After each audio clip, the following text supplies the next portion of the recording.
Event number 1, 2024 of the Battle of the Beach. We're going to kick this off with our usual lifting event.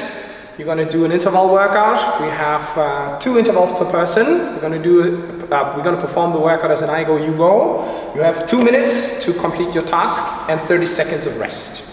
Athlete number 1 starts with a certain amount of rounds on a shuttle run. We're going to come to that later.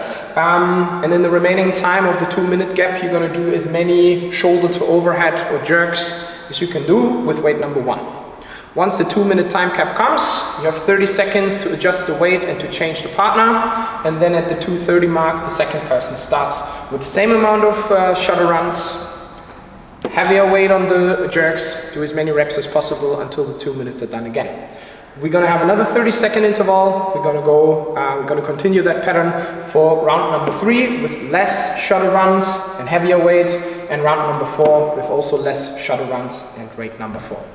For the weights itself, the RX versions or divisions, we're going to start with 90 kilos for the guys and 60 kilos for the girls for weight number 1. Weight number 2 will be 100 kilos and 70. Then we have 110 and 75 and 120 and 80 to finish off the ladder. For the intermediate, we have 70 and 47.5, 80 and 55, 90 and 60 and 170 kilos. And for the scale divisions, we're going to start with 35 and 25. We're going to move on to 40 and 30, 50, 35, and then 60 and 40 kilos. Just to clarify, all female divisions will be having a 15 kilo barbell. If you're going to adjust the weights, you need to keep that in mind. And for the scale divisions, for all mixed divisions and for all male divisions, we have 20 kilo bar. That's especially for the girls. If you're going to adjust the weight for the guys or the guys for the girls, you need to keep in mind that it's a 20 kilo bar instead of a 15 kilo bar for the girls.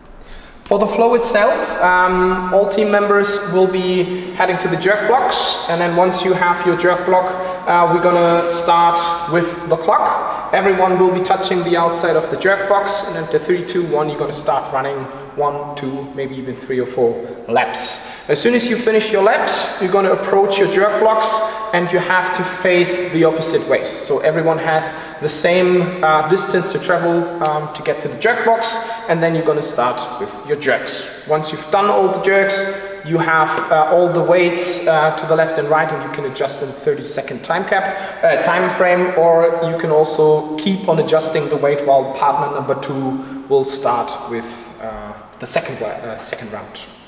Other than that, some things to keep in mind. For the jerk block height, we're going to have a small, a medium, and a large height.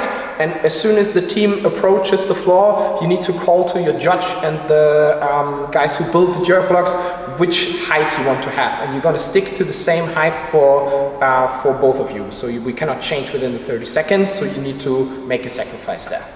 Other than that, male-female division must call who starts in the beginning, so the judge can check the box and we can have the right weights for the starting person.